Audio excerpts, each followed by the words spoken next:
SFJ 4x4 Studios presents in my oversized four-wheel drive Jeep. a Jeep podcast starring industry experts. Pure monosity. What? Say that again. With mad scientist Scott Brown, Use my drill press as a sort of lathe. our host Neil Simpson, If one light goes out, they all go out. filled with shenanigans. We are really professional with Jeeps. This is I Speak Jeep. What the heck is that? SFJ 4x4 Studios presents In my I apologize. oversized Neil was four-wheel touching drive Jeep. things. a Jeep podcast starring industry experts. Pure It monosity. literally says I Speak Jeep What? Live. Say that again. I feel like, With why mad did we go to scientist Scott Brown, weekend updates? Use my drill press as a sort of lathe. our host Neil Simpson, If one light goes out, they all go out. filled with shenanigans. We are really professional with Jeeps. This is I Speak Jeep. And now we have no camera.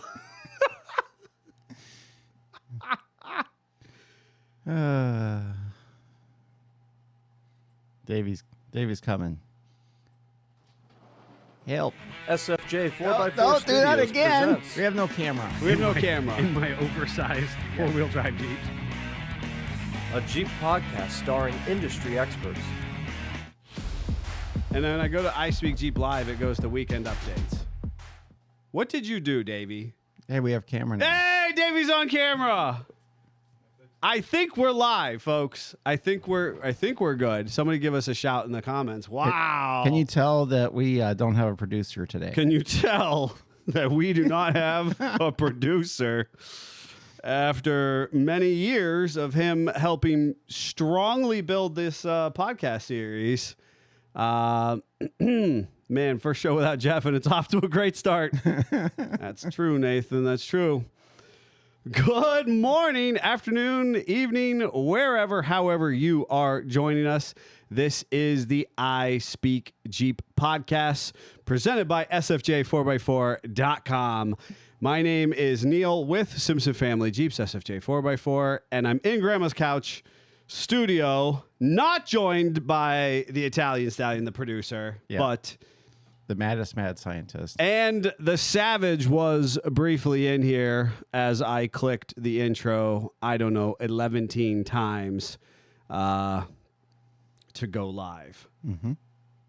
We had a lot of technical difficulties. I promise you, we've been troubleshooting for about the past 45 minutes. And wow, that was right down to the wire, but here we are. Yep. We wanted to adapt, overcome, persevere. Yep. See this through for our listening audience, but primarily our live audience, our viewing audience, because so many of you, we appreciate you coming to to the comments and hanging out. Wowzers. So as I scroll back to the top here, Nathan in another language, just because I don't understand him doesn't mean it's any less valuable. Good morning, Nathan. Billy Joe, Jeannie, Joe O'Brien, Giaga Jeepers, Nathan again. Good morning to all of you. Seems like we can tell, yes, that we're very conscientious that we have no producer. Davey worked diligently with Jeff on the phone to try and get us to this point. If you are listening in your ear holes at a later date, we super appreciate that. And for you, there should be no technical difficulties. This should just kind of be smooth sailing, other than the fact that you're like, yep, those guys work on Jeeps and not on sound systems. With that said, Unless they're in Jeeps.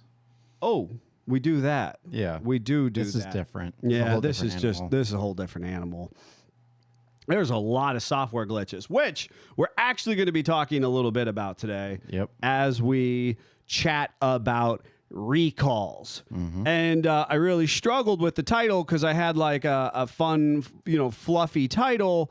And then as the last thing Savage said before he left the studio, for one of the times, was, hey, I made you a cheat sheet. There's a thing on, hey, how to write your titles over there. And it totally trashes me on my titles. And so I was like, well, now I'm just screwed because I'm just recalls. That's what we're talking about today. Yep. And we'll tell you why that is. Additionally, if you want to hang through the outro, which we may or may not actually have. Yeah. Could be a train wreck that you get to. We at laugh least know along where with. it is now. Sort of. Sort of. I actually have no idea. I'll be honest with What you. was the live one? The one that you kept hitting wrong? That was the weekend. Yeah, but update. that's somehow how we got to here. That doesn't make sense to me. Yeah. Whatever. It's you can your hear turn. about our weekend updates and what we had going on. It's the your good- turn to sing the transition. No, you did such a good job. I don't want to steal any of your thunder. And in a moment, I'd like to say Happy President's Day, as we used to have independent celebrations of George Washington and Abraham Lincoln and their birthdays, and then historically, somebody was like, hey, we just need to Make a celebrate all of those historical presidents who have done such a hard job and gotten us to where we're at. So hello. Nick is saying good morning. Scott Bennett, good morning. And Nathan has asked, speaking of listening at a later date, are you sure it's recording? Honestly, Nathan, I'm not. However,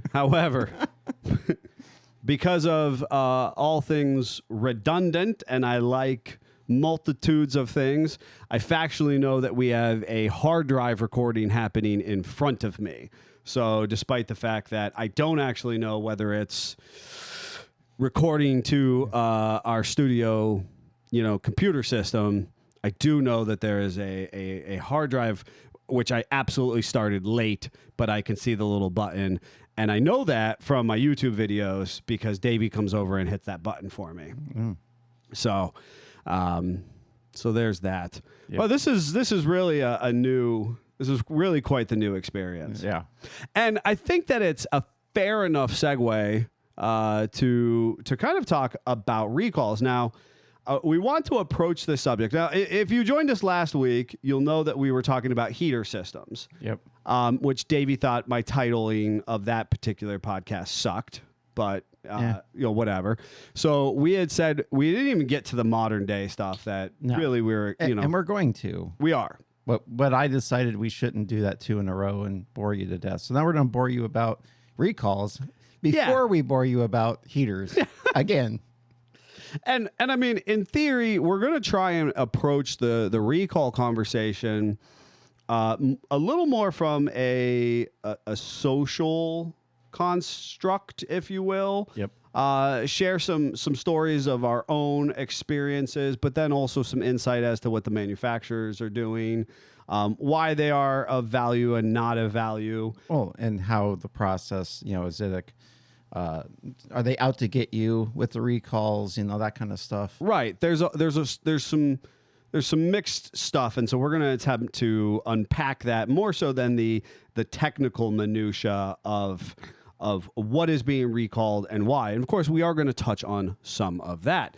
Why that is. I think it's valuable. I have to stop and go back, and so we had a couple good hellos come in. I think I mentioned those. Charles says good morning. Joe is saying I vote to nominate Davey for producer. Rob, I tried. Daddy Jeep says good morning. And somebody else had mentioned bringing Savage in. Savage right now is refusing, like flat out refusing to get in the producer seat. Now, I need everybody to be conscientious of the fact that Jeffrey's lofty ambitions with his...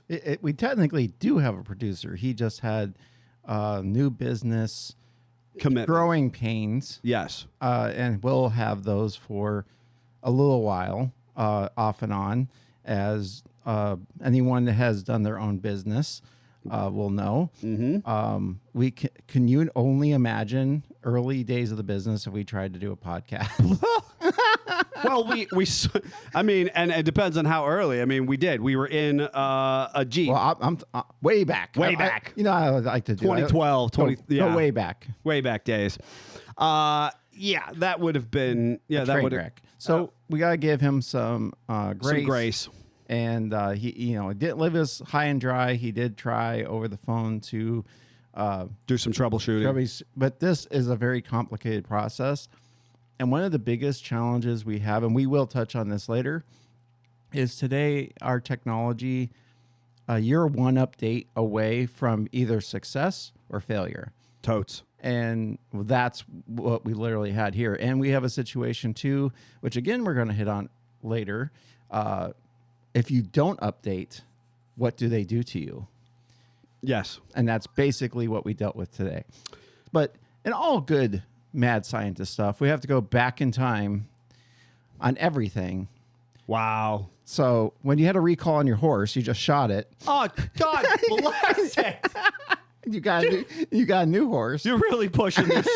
You're really pushing this horse and buggy. Wow. I'm doing it for the fans at this point. Right. Anyways, early days, we really didn't have recalls on our, 30s, 40s, 50s, 60s vehicles. You were kind of on your own. And another thing that was kind of on your own is a warranty. You had like a 30-day or that kind of stuff. But we were talking about this morning is back in the day, you had a code of conduct. It was kind of this unwritten rules of society, of the road, of that kind of stuff, of business practices. So if you went and bought a car and you and that dealership owner had a good working relationship, aka good code of conduct, and you had a problem, that dealer was there to help you and was going to do something to assist you. Now, the problem with that is that is a dealership by dealership basis, and that is relationship based operation. So that meant if your dealership was owned by a jerk, you're going to have less than ideal circumstances with your vehicle if you have a problem. So a lot of things were just handled by yourself or the local garage or what have you. At some point, and I'm sorry with all the technical difficulties, I didn't get to look up my history facts. Yes. But at some point, we decided that we needed to standardize this process, kind of take the jerks, even it out, bring up the jerks and break down the personal, relationships and make a process. And that's when we started seeing warranties. I want to say into the 80s is really where I think it hit hard. You can mad scientist me in the comments or in the things and let me know how right or wrong I am. Sure. But at minimum, I'm thinking 70s is really when warranties kind of hit and you had a certain amount of time for your warranty and how long the manufacturer was on the hook for a problem with your vehicle. And then at some point, safety standards enacted, and we said, hey, a problem with the seat belt, problem with braking systems or steering systems, something that kind of keeps you from crashing and burning, should have a heightened sense of responsibility. Sure. So much so that at this point, we now have a website and operation federally to keep track of recalls and safety issues.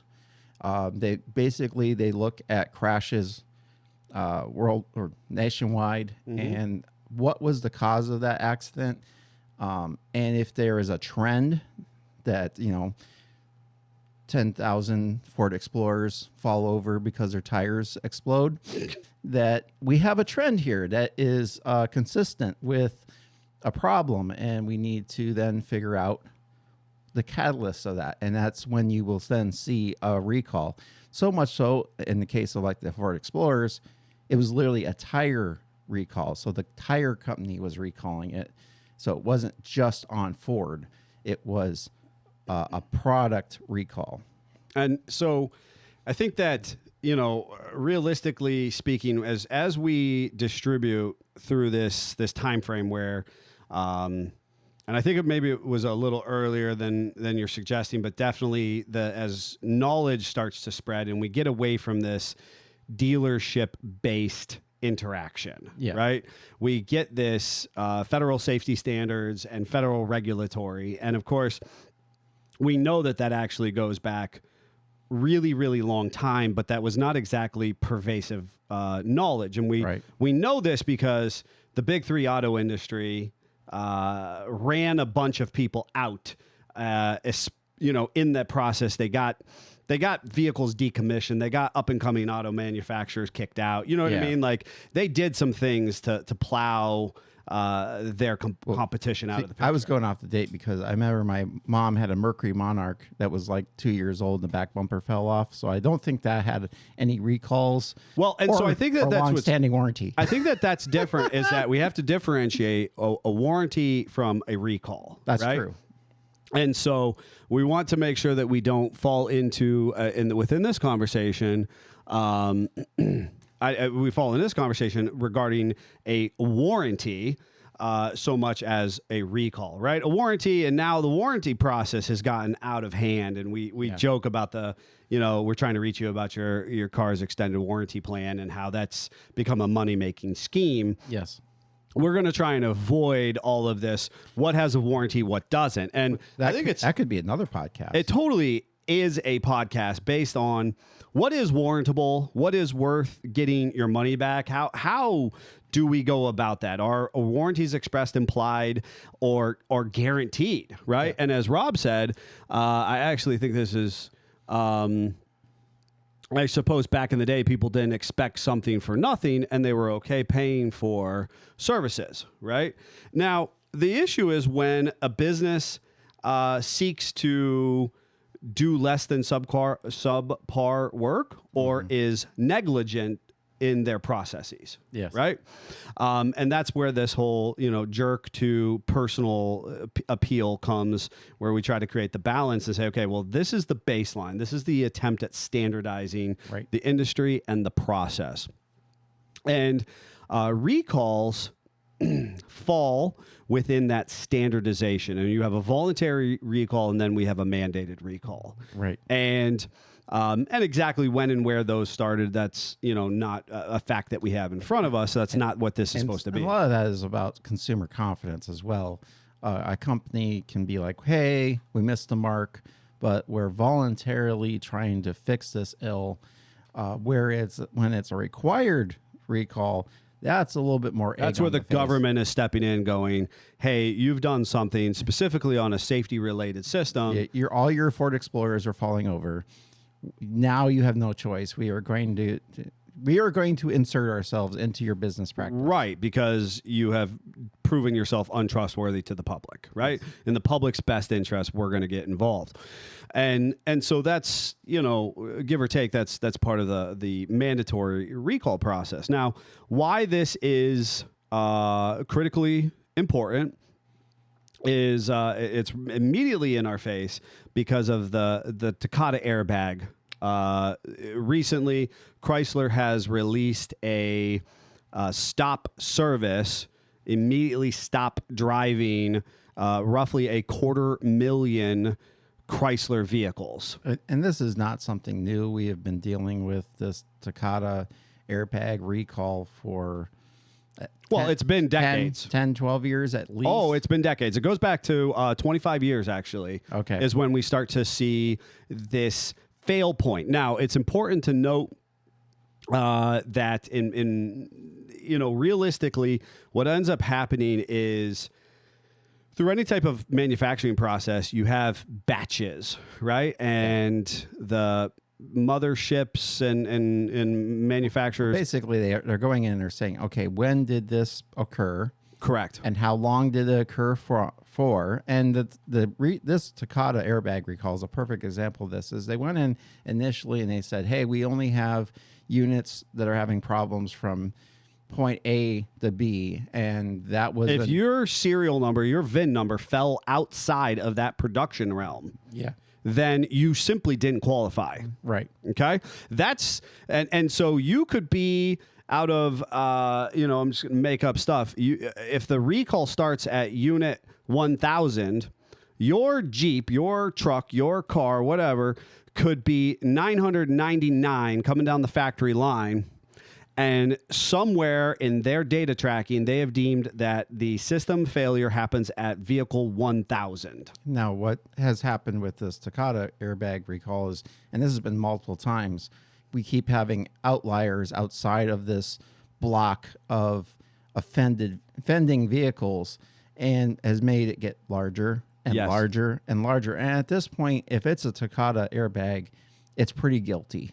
And that's why they have said, realistically speaking, that roughly 250,000 vehicles that have been affected need to be immediately stop being used. Yeah.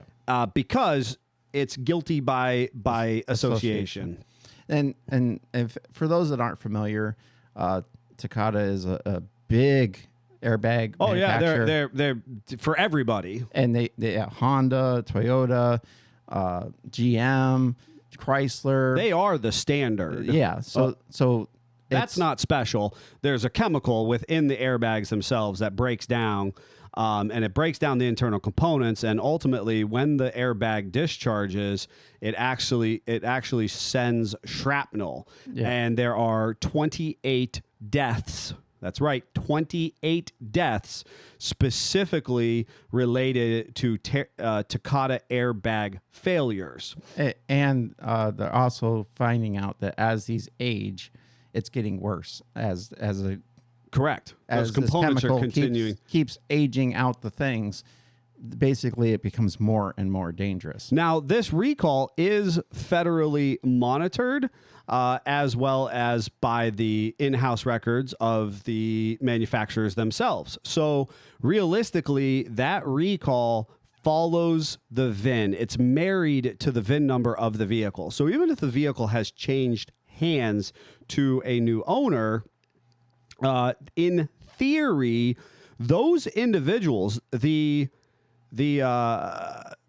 owner knows that they have a recall. The manufacturer knows that. And why I say this is because I actually had a recall on a 2008 Chevy Impala, and it was the world's dumbest recall. And realistically speaking, it was an ignition system recall.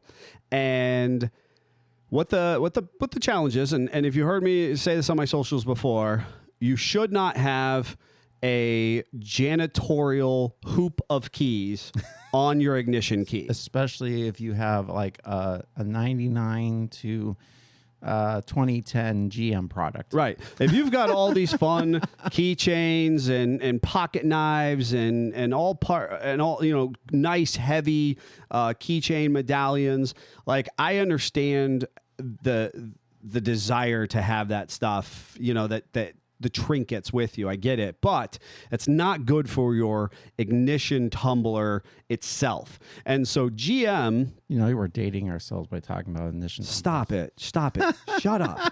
So GM had this ignition system, and basically they said that that it would get loosey-goosey. Now, I have Chrysler has had absolute trash ignition tumblers for decades. So I'm a Chrysler guy. So this 08 Impala was not special to me. Yeah, he's used to jiggling around. I'm used to playing with it for it to work a little bit better, you know, and that's totally double entendre intended. But so as far as the ignition, my 03 Ram, I have to find the sweet spot in there for it to actually work appropriately within the truck. So the car was pretty underwhelming. But what people were complaining about was that they would be driving down the road, and then all of a sudden the car would shut off because basically you found the wrong sweet spot in the ignition. Yes. Well, oh my God, it's mind numbing to me. What their fix was to first inspect your keychain, your key ring. If you had stuff they would tell you that they could only qualify you for a recall if you didn't have stuff on your key ring. Yeah. So their first step was remove any keychains and additional keys from the ignition key itself. That was your first step. Once they identified that that was the case, and I kid you not, their only fix for this, because they were not actually doing a tumbler replacement, they were not fixing anything in the column, they would cut you a new key.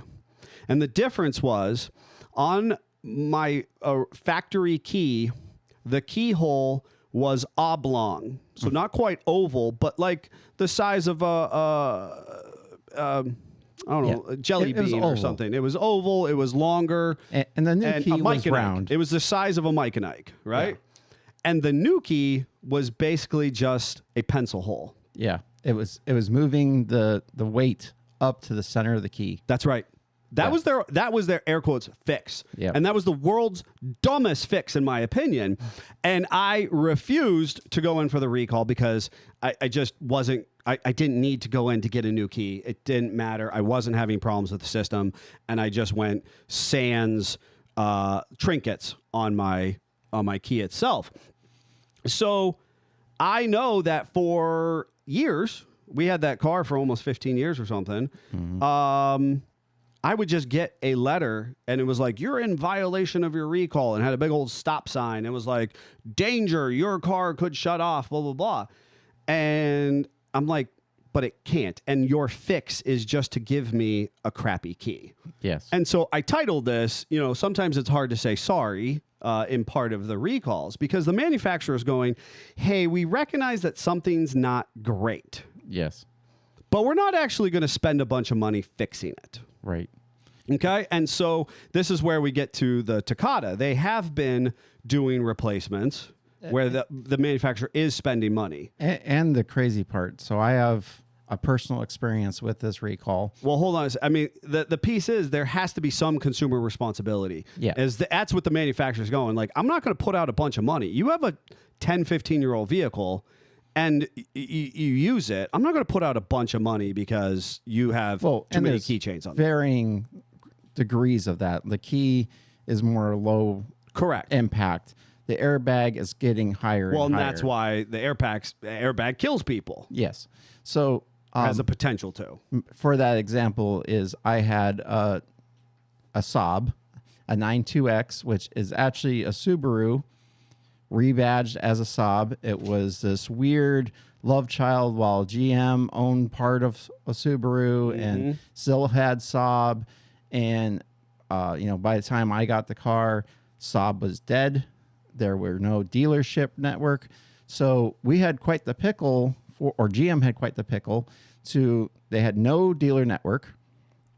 They had a part that's actually a Subaru part that they had to find and procure to then have one of their technicians that doesn't know these vehicles install it. So I had to go to a Cadillac dealer. At one time was a Saab dealer, and they actually had to order a different part when I arrived because I didn't have a real Saab. Right.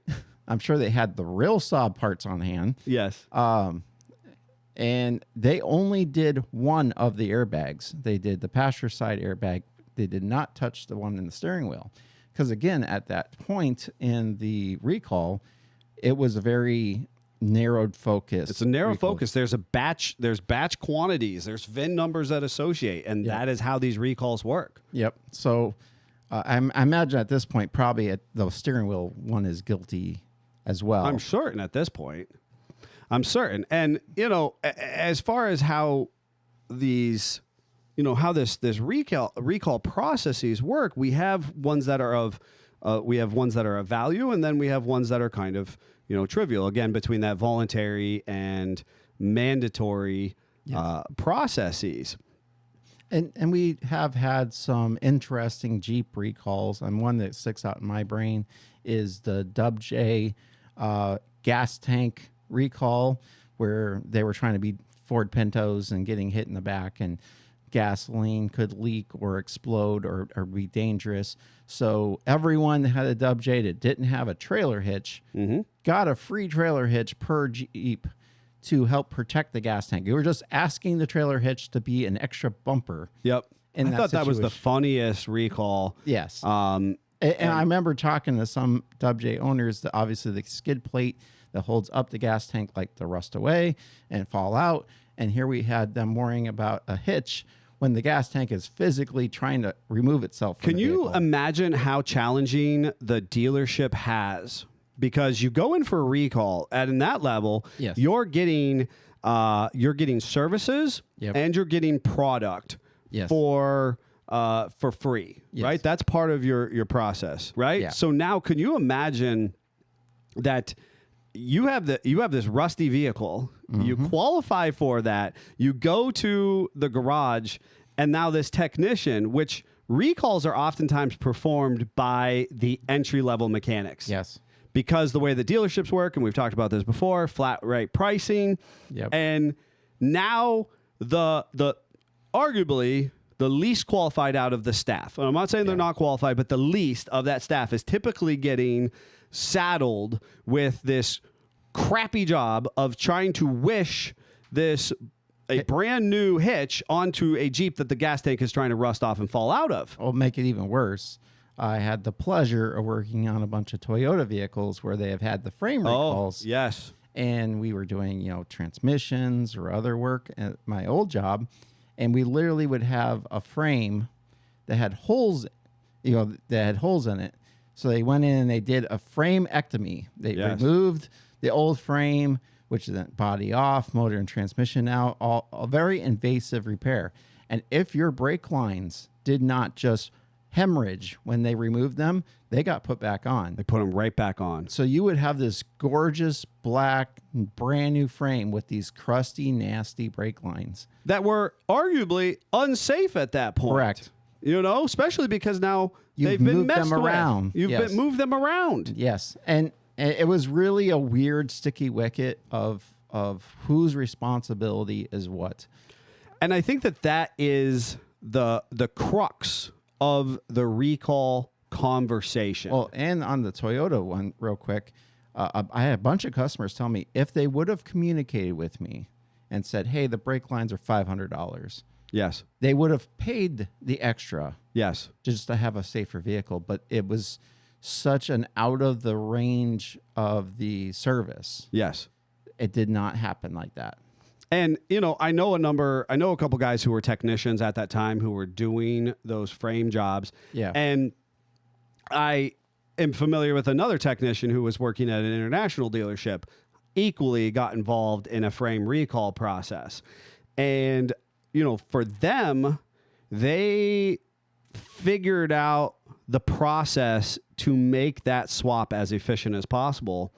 Realistically, because the nature of the recall was inevitably the mothership is losing money by doing this. Yep. They want to pay out as little. They want to do as little. And we know, because we communicate so much with our customer base, that can slow things down. Sometimes you got to then jump to another job while we're waiting for the person to get don't back. have those lines on hand. We don't have them on hand, right? That I know from these other technicians, objectively, their goal was to move as fast as humanly possible through that job. That was the only way the dealership and the technician, by extension, made any money. Yeah. Because otherwise, there is a negative incentivization there. They don't want to stop and communicate and do all these other things. Hey, this bushing is actually bad and these lines could really be replaced. Right. Because which slows down the job. And we know that because sometimes we feel like we're moving at a snail's pace because we try to operate with heightened transparency and communication with our customers. And that adds layers to the job itself. Absolutely. Whereas with this international frame job, I know it was something like quoted like 16 billable hours. Of course, now when it's a recall or a warranty issue, it only pays a fraction of that to the technician, Yep. to the dealership and technician. And realistically speaking, this technician had gotten it down to under 4 hours. That's crazy. It was crazy. And he said he and this other guy at this particular dealership close to the Great Lakes, Lake Erie, were so proficient at this that Corporate Global International actually did tours and studies over him and his buddy because they then figured out They how want to to know what the secret sauce They is. want to know what the secret sauce is. Yeah. And they deemed it acceptable, and then they docked the rest of the flat rate guys. So that originally they were, it was deemed a 16-hour job. Yeah. And then they took it all the way down to like 7 or 9 or something because these guys had figured out how to do it in 3.5, 4 hours. Yep. And, that's not right. No. That's not right. And that is why the processes of recalls, it becomes disconnected from the consumer's best interest and the consumer's experience and what we think we should be receiving. And I saw that, previously Rob had mentioned like people didn't want something for nothing. I think that the issue is that as vehicles got more and more expensive and our demands as a consumer kind of increased, and the manufacturer said, yes, I can provide that for you, the degree of the relationship escalated. Yeah. When we're dealing with those early model Fords, you were just happy you weren't riding around that horse and buggy and that you had to shoot the horse. Absolutely. And so as we've gotten further and further away from the epicenter of that original transaction. Well, actually, should have thought of this before, but there actually was a problem with Model Ts that the front axle was not safe. And Henry Ford himself knew about this problem, not only so much as fact that he experienced this problem when he took like 3 or 4 Model Ts for this weekend deal. There's actually a story about There's this. a story about him doing that. And they wrecked one of the cars on the way back because he was in a hurry. He was pushing the speed of the cars, and they had to go back to the factory and get parts to fix the car on the side of the road to then drive it back. Yes. And there was people that said, hey, this is obviously a sign we need to update this design, and he refused to do so. Now, he refused as a businessman, right? And he said, basically, there's an acceptable loss tolerance within my operations. And the ugly-sided head of capitalism is that if I sell 100 units and 3 of them are bad and 7 have a potentiality of bad, that's only 3% bad with a potential of 10%. Now, the percentages are actually even smaller than that when it comes to these things. Yep. And yes, that 1 or 2 people who could be affected in that that base of potential problems can be very loud, very frustrated. But then the challenge is they shout that into the abyss, and these 4 or 5 or 10 other people over here go, well, honestly, I'm not having that problem. Like me with my keys and my Impala. Absolutely. That wasn't actually anything for me to worry about. Well, and real quick, too, I feel we need to kind of educate as well. There is a way, you don't always get a letter. You don't always get notified. Say you got that, 20-year-old Jeep and it's been through 10 different owners. They're not going to search down all those 10 owners and send a letter. So you can take your VIN number, you can go on the interwebs, and you can go to just search recalls, and you'll find a website. You can type your VIN number in there, and it will tell you any recalls that are there for your vehicle, if they've been completed, if so, when, so that you can kind of have a peace of mind if you are concerned about this. Well, and within reason, when that vehicle is transacted, it'll typically recalls will appear in Carfax. Not that I'm a big believer in Carfax, but if you are buying through the dealer network, that will appear in the Carfax. Make sure you look for that. Well, additionally, and upstanding dealerships, have to fix these That's before correct. they can then sell them. That's correct. They are supposed to fix, but certainly the mandatory reporting ones, they have to. Yeah. With an exception to that, and I feel like we have to mention the clutch issue of the JL Wranglers. that they still don't have a fix for. They still don't have a fix for. And so I need to jump over, finish my head thought to say we actually have access to the recalls through a series of software. Mm-hmm. And and so we can see it. So a well-intentioned garage with appropriate pay for provisions, meaning the computer program and system that we pay for, the repair diagnostics book, which is not a book anymore, but software. Yep. Those will all tell us if there's recalls available. For and that brings a up an vehicle. important point. There is also another layer to this called TSB, or Technical Service Bulletin. And this is when we haven't deemed this enough of a safety issue that it is a recall, but it is some trend that they are Yes. seeing, and they want the technician to be aware of it. Case in point, WJ's specifically had seat frames that would crack and break. Mm-hmm. Don't know how in the heck that wasn't a recall, but Right? it wasn't. But there was a TSB saying, hey, we're noticing a trend. These seats frames are cracking, and this is what you need to do something about it. So at least in today's world, we have a bunch of information that allows you to, A, find out what your vehicle has or has not, and B, the technician should have available to them to find out issues and concerns. And it is challenging because we can go as far as like this light bulb, there could be a TSB on a light bulb going out, to all the way, like I said, a seat frame breaking. Well, and I think that it's valuable, and we probably should have unpacked TSBs earlier to say that we have mandatory recalls, we have voluntary recalls, Then we have technical service bulletins, and then we have warranties. Yes. Right? And those are four separate entities. And that probably would have been a good clarification in the very beginning. But what helps the manufacturer, and this is kind of a personal anecdote that I want to share with people, because this is what makes us uniquely us, and why you tune in to prioritize us for infotainments in the automotive industry.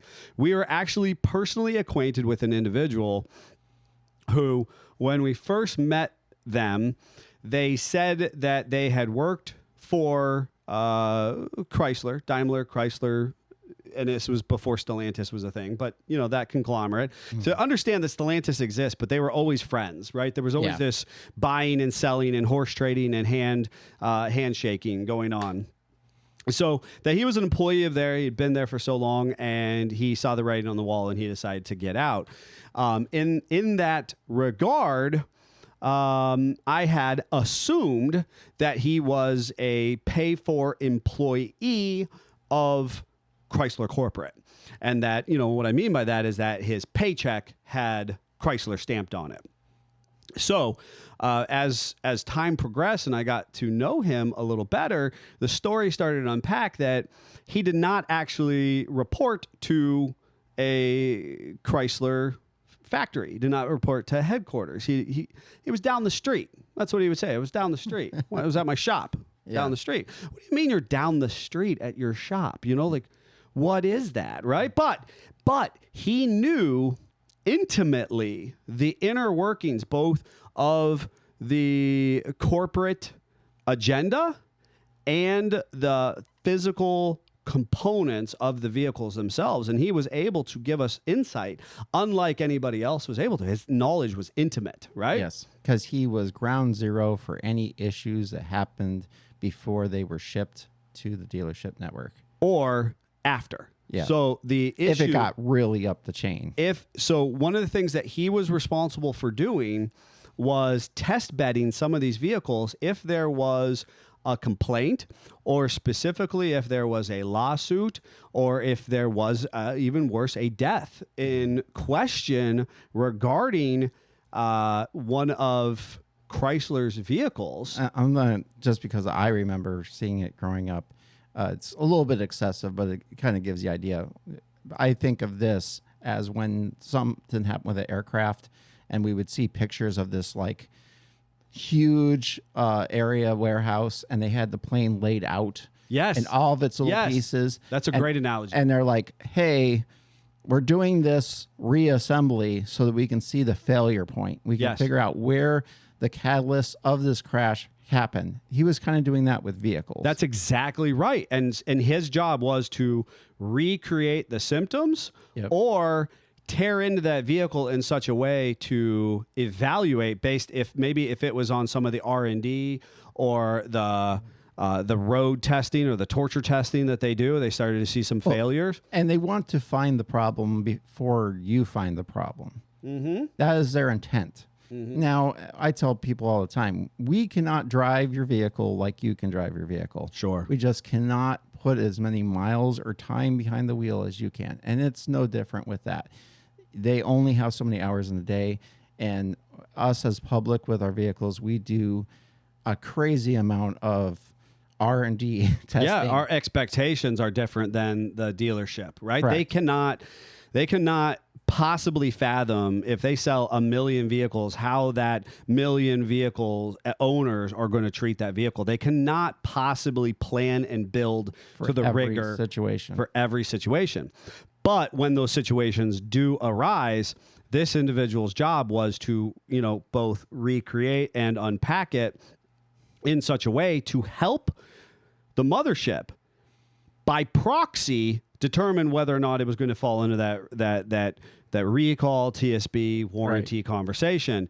And the funny thing is, he purposely was not on payroll. Yeah. Because of that. Yes. He was meant to be this, Isolated. basically, this isolated, contracted employee, so that he was outside the realm of their quote unquote in-house, even though he was basically an in-house employee. But the other important part of this is he was able to see some markers early on and was actually able to tell us like, hey, I can see into the future and you're going to have problems, blah, and here and there with these current model vehicles that no one right now even has a clue about. Well, and I think I'm going to go ahead and reveal and say his biggest advice to us was regarding the electrical systems of the TJ into the JK. It is a good segue because I think we need to kind of talk about how technology has changed this process. And yes, wiring issues is something that we're going to see an uptick with, be more and more of a problem, all the way from mice chewing on wiring to Joe and Linda. We know because for our listeners, we've literally just watched this happen, and they were fortunate enough to go into the dealership for the repair. Yes. And again, we can have blame from the insulation is mouse friendly and they like it, all the way up to just a design flaw, to the fact that now we can have Tesla's kind of pushing the forefront of this, and we've seen it more and more where they can update your vehicle. And it's something like, on a computer back in the day, you'd have to go in, select updates, press the button, it would search, and it would update it. Now, cars are getting more like your cell phone, where you wake up in the morning and, hey, your phone has a new operating system. It has a new iOS. Yep. And you didn't select to do this. You didn't ask it to do that. And now suddenly, your icons are different. The way your phone starts up is different. And we're having this situation with vehicles. And we have some people that are upset that now my vehicle is not working correctly or is different. Agreed. And we're finding double sides. The vehicles are not operating correctly because they don't have the update. And B, sometimes the vehicle now is bricked or is problematic because it got the update. Or you said yes, right? And that was a big problem. As we crest this conversation, we don't want to spend a ton of time on it, but we crest this conversation into the 4xe territory. Yep. Which is a huge portion or motivation of this particular conversation about recalls. Mm-hmm. And I was privy to an individual over the weekend who was petitioning Chrysler to buy back his 4xe. Could you imagine Chrysler being like, oh, yeah, I'm sorry you're not happy. We're going to buy them all back. It's happened. But it's not going to happen en masse, Yeah. right? gonna It's be a not going to very happen isolated- in mass. It's going to happen in an isolated capacity. Yeah. And I'm with you. More often, in the form of the 4xEs, they sent out a number of $100 gift cards for people. Yeah. We're sorry that things aren't quite right. Yes. Right? Because 4xEs are spontaneously combusting, sort of. And there's also, I'm sure with that gift card, by accepting the gift card or using the gift card, you are also Releasing them of liability.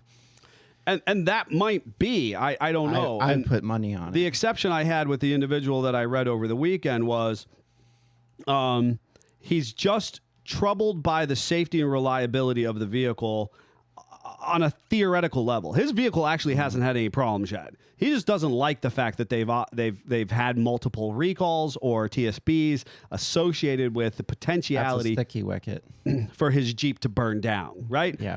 He bought it because it's supposed to be a hybrid or a plug-in hybrid electric vehicle, Yep. and now he can't run it in hybrid because he can't charge it. Yeah. Right? He can't run it on an EV. He has to run it in a hybrid capacity because he can't charge it. And that's a sticky wicket because he doesn't have anything wrong with his vehicle. He just doesn't feel have the comfortable. consumer confidence. He doesn't anymore. have the consumer confidence. So where does that translate into this conversation regarding recalls? Now, it goes back to the initial part of our conversation where it used to be relational. You knew the owner of the dealership, Yep. and you had purchased the vehicle, and you were all jazzed up, and then you just didn't like how it handled on the road. Perfect or- example is you bought a vehicle, you took it home, and the wife's like, nope, Correct. not doing it. Hey, go back. I was See- trying to avoid that story, but that was a classic Yeah. automotive story. and you go back, you say, hey, Jim, I bought it. She doesn't like it. Now what do I do? And he would then take the vehicle back.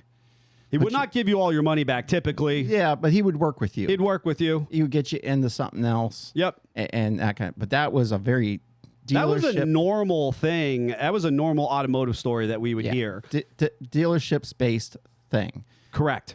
And honestly, in this situation, that's what I would, if I was this guy, hey, go trade it in, buy something else. Well, and of that you course, have confidence in. the problem with that, and I hopefully I'm not totally stealing your thunder here, your sentiment, but I just did that video on that the value of those vehicles are in the tank. Yes. So I get it. It sucks because now you go back in and you're like, hey, I don't have consumer confidence. And they're like, cool, we'll give you a quarter of what you paid for it because that's what it's worth now. I just you know? saw a little short, and the guy had paid like $80K for a Tesla, and he decided he actually wants a pickup truck, so he wanted to go get an F-150, and it was only a couple years old, nothing wrong with the vehicle, and they're like, we can give you like $22,500, and he's like, well, I just paid $75 for it like a year and a half ago. Yeah. And they're like, sorry, the market for EVs is in the toilet. The resale value has just dropped. Plummeted. Yep. And that's just kind of the risk you take. And you can't foresee some of that. 100%. And again, it's consumer confidence. And where does that consumer responsibility lie for that? You Yeah. know what I mean? Like, I'm sorry that you bought the burger before we offered the 2-for-1 sale. Yep. You know what I mean? Like that we accept. Like, oh, well, I bought that burger on Tuesday and now it's Wednesday and now you're doing 2-for-1. Why didn't I get that deal? It's like there has to be some line in the sand. You think? I mean, I feel that way. I have a hard time understanding how we would be so loosey-goosey in the process. I mean, it's challenging. Just like good example, I just went the Harbor Freight, and I needed a certain tap for working on the Model T, and they had an open box. I was like, sweet, it's cheaper. It was missing one tap. I didn't really need that tap. You know what? I'm just gonna go ahead and buy this. That lucked out. And it lucked out. The very next sales flyer Mm. released on that item and sold the brand new with all the taps for the same price I paid for the open box. Mm-hmm. Now, I could have gone back in, raised heck, made a mistake. They probably would have given me an exchange or something like Sure. that. And I know that situation, I went, you know what? Whatever. Yeah, I was going to say, I know when you buy the open box, the scratch and dent, they go, hey, all sales are final. Yep. You're just boned. I ran into that with the generator that I bought, pre-holiday for our show trailer eventually. And I thought, well, it'd be nice to have this before the bad weather season. They were like, you got 5 days to fire it up and make sure it works. And of course, in my infinite wisdom, I did not do that in the first 5 days. Yep. It sat for a few weeks before I was like, oh, I should really get around to figuring that out. Yeah. I went to figure it out, and there was nothing to figure out. Darn thing just flat out wouldn't run. I got pretty frustrated, and I walked away from it. I accepted my responsibility as a consumer. Now, I circled back to it a week or so or two later. You figured it out. And I troubleshot it. But not everybody's going to do, and I got it to run for our listeners, but not everybody's going to do that. Yes. Right? They're going to go, well, I've been wrong. I've been wronged. Yes. I've been wronged, And it's a hard thing. Everyone has to figure out where on they sit on this level. I'm less confrontational, so I'm not going to, more often than not, go after it. I'm just going to be like, take it on the chin and move on. I think the bell curve of people are still there. I agree. But, of course, it would be different if your loved one got into an accident and a Takata airbag discharged and killed them. Yes.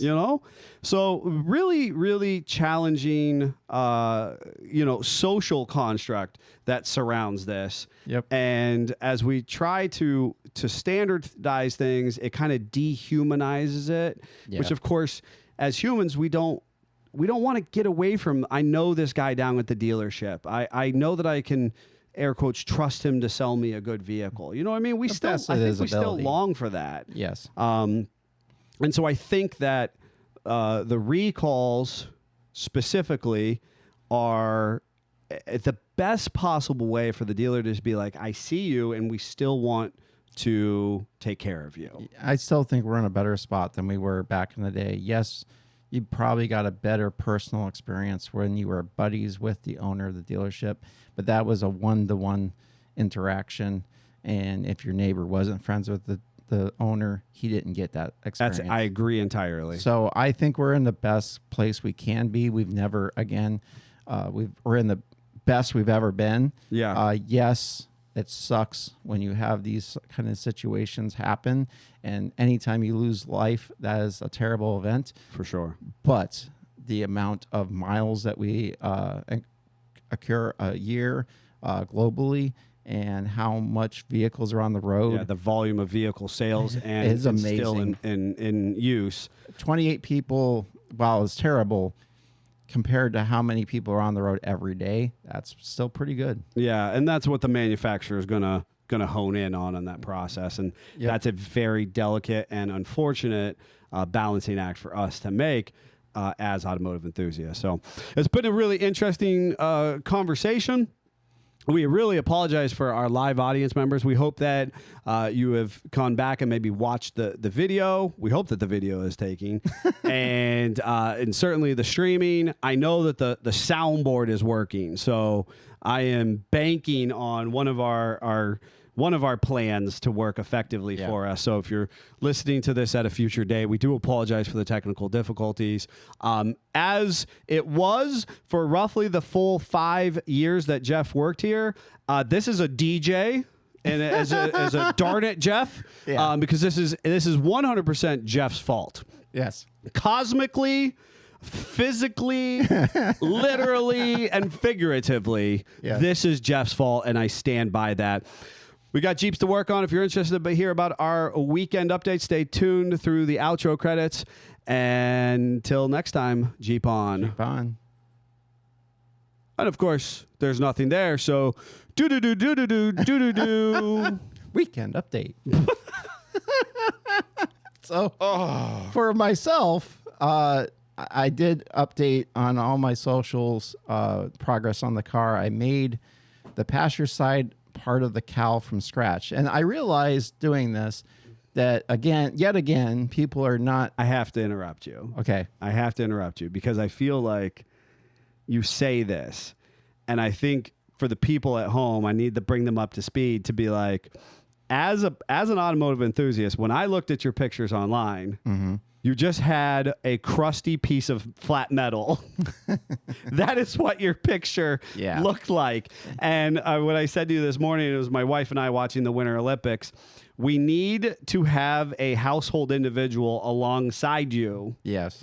Doing the thing or producing or showing what the average product or what the average curling experience is for us at home to get reference to what you did. Yes. Because while I just am willing to accept that you were like, hey, this really was tough and I did it. And I saw you posting in your in the specific social groups. I saw you. And that was something else. I saw that go down and I just thought to myself, I was like, my neck tightened up and I was like, okay, have at it. Do you, this is going to be awesome. But I think that the viewers at home do not have the full appreciation for what you're about to share with us. Well, and I actually am going to share it because of that, but the panel is curved 3 different directions at once. Wow. So that is in itself the challenge, and the curve was not equal front to back. So the front was a different curve than the back. We had a bead on the front that had to go against the firewall, and we had a bead that had to follow a curved A-pillar on the back. And not only that, I had pitting so far up on the cowl that it had actually gone into a transition that it started one curve on the front by the firewall and went up, and the curve changed gradually as it went up towards the windshield. So is it honestly the hardest panel I've ever had to make. I made the bottom actually pretty easily, surprised myself. The top was completely foobarred. And I showed all that, trying to get people to understand, like, hey, this is kicking my tail. Sure. And I almost threw the panel away and started over. Yikes. For those that haven't done sheet metal work, you can actually take a piece of paper and you can put it over top of your old panel. And the nice thing about paper is it'll gather or want to tear where as you stretch it out. And that allows you to know where you need to shrink or stretch the panel to get that curve. Interesting. So I had done that and kind of got an idea that it needed to shrink a bunch on the top. And I said, you know what? Before I throw this away and just eat that this piece of material is gone, I'm going to go over and screw with it. And I was able to flatten it out and kind of start over and actually was starting to get the shapes where I wanted it to get. And it was not, the metal was not happy to do this process. But long story short, I was able to get it to fit well, and I was able to weld it in last night. It's not perfect, but in all intents and purposes, it's going to be fine. The thing that really blew my mind, and this was on thing Neil had referenced, I posted on a Model T group, and it was a buy, sell, trade, want thing. And I was like, hey, has anybody got a cowl side? You know, other side's rusted out, damaged, don't care. Right. I will purchase a side of it from you just to do that. And I posted a picture of the part because I know how it is to try to understand what somebody's trying to look for. Right. And all these people were like, oh, don't throw that panel away. You just need to all metal, fill the holes and Bondo it and paint it. And I'm like, I'm not buying anything you restored. Right? That's your level of repair. Yes. That blew me away. Yes. And we had a listener reach out one time or a YouTube viewer. We've actually had quite a few people talk about who are within the industry who see us and they respect what we're doing, right? And the one guy reached out to me. I told him I was going to steal it, and I need to do a better job of giving him credit. But the lean over restoration, basically, whatever I can kind of see in a superficial level, if that looks good enough. Yep. And his contention was he hates that, right? He follows suit exactly with our mantra to be like, well, it's still not right. Correct. Right? Filling it with all metal and bondoing the heck out of it doesn't make it right. Now, is there a time and a place? Do I actually want to spend 14 hours on creating a replica panel? Yeah. What is my expectation? What is my longevity?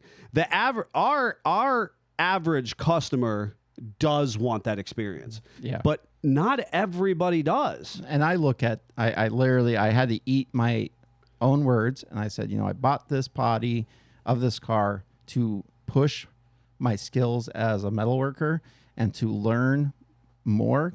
Learning is doing. So I just had to shut up, buck up, and do it. I don't know why I have to go out to the world and be like, hey, does everybody have this before I take all this time and do this? It never turns out where I actually can. Yes. I just need to not do that and just start building the panel. But I am happy that I was able to, you know, get it done. It will take a little bit of Bondo, which makes me sad, but I know a lot of people are like, what? Like, that's unrealistic. And I literally told my wife that. I was going to say, I think it's unrealistic to think that something like that isn't going to take a little bit. I mean, that's why a product exists. The problem is when we seek to abuse it. Correct. You know? And I just want to give you accolades in the sense that, as I was talking about, you know, Olympians and you know, what it takes to be on that level. And I think that in a challenge, because I am a automotive nerd, I remember watching, you know, the Winfields and the Big Daddy Ross and George Barris and these old school hot rod builders. And they would be over at the English wheel and they'd have these Coke bottle glasses and their hands would be all kind of gnarled. So obviously by the time you and I would have been familiar. They were old. They were old and they just worked magic with this metal. Yes. Right.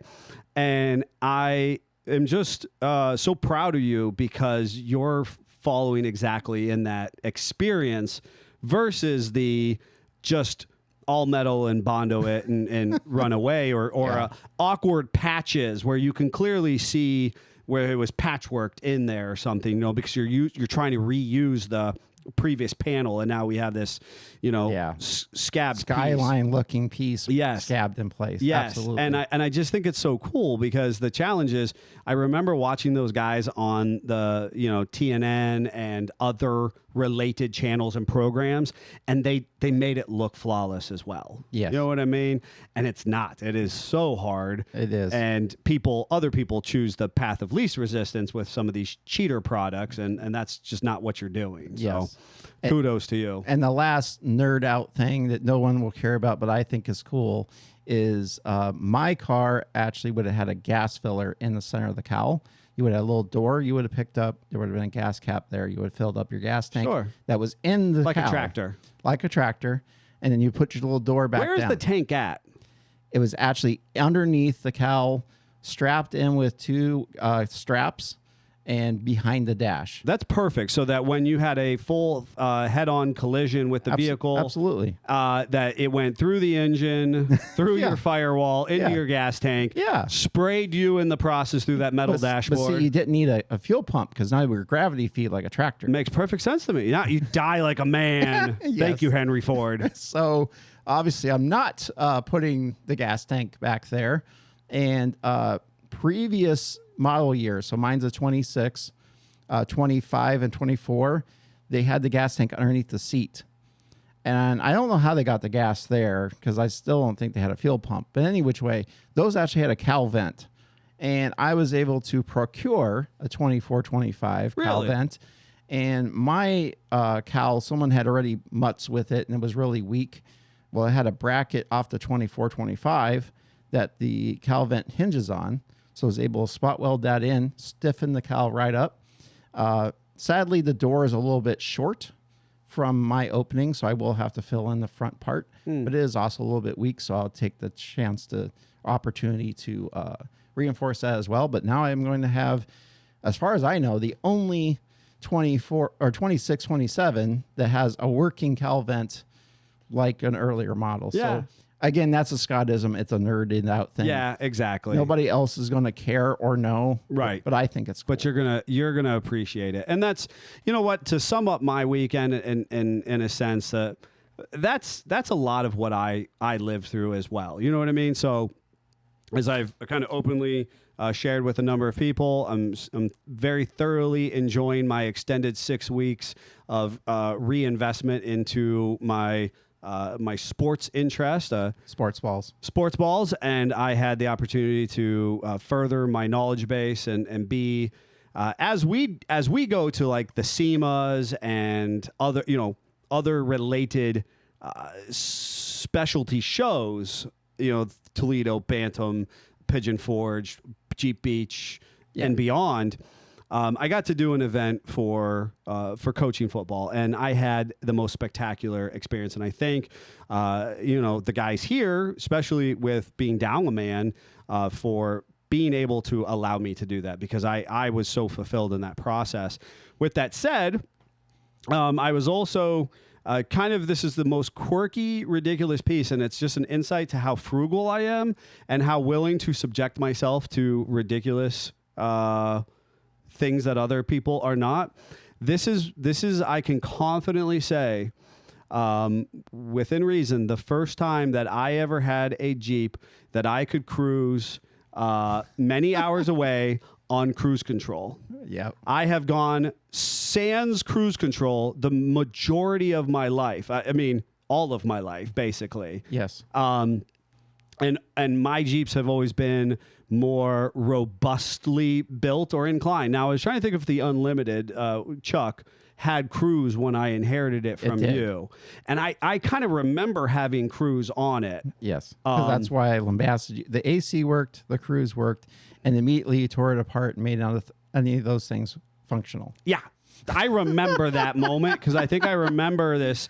I feel like I remember this moment years ago where I was like, I made it because I've got cruise control. Yeah. And I was like, quickly took it 30. Away. You know what I mean? Yeah. And then I quickly took it apart. And for reference, this is an 08, right? Yeah, it's an 08 JKU. JKUR. And he's talking himself into trying to sell this thing because it's too nice for me. Too nice for him. It's too nice for me. And I'm trying to whip him and go, no, just enjoy it. Most people look at it as just an old Jeep at this point. And I'm like, it's too nice for me. That's exactly. And with that said, I then had the opportunity, honestly, my wife was incredibly supportive in the fact that it was Valentine's Day. I did a football a conference, and then I came and worked on my Jeep. Those were my pseudo Valentine's presents from my wife. She fully embodied me to do these things, Yep.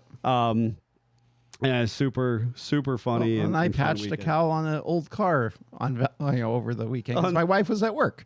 So it is what it is. I love it. I saw all the memes and reels. It was like Valentine's Day when you're first dating, and it was like Valentine's Day after 15 years. 15 years. Yes. Just kind of they're like interacting. They kind of like, you're in my way. I'll give you a peck, and now can you just get out of my way and let me go about my life? Every day, what we like to say in our household is every day is Valentine's Day. Absolutely. All right, folks, we got a ton of Jeeps. We were going to be very busy, especially because besides technical difficulties, we are trying to, step gingerly into this transitional period where a very valuable team member is not available currently. So if you're having trouble getting a hold of us, don't fret. Be patient. We will get back to you expeditiously, and we'll be looking to expand our team potentially in the near future. We just want to give some time for that transition process to take place. Until next time, Jeep on. Jeep on.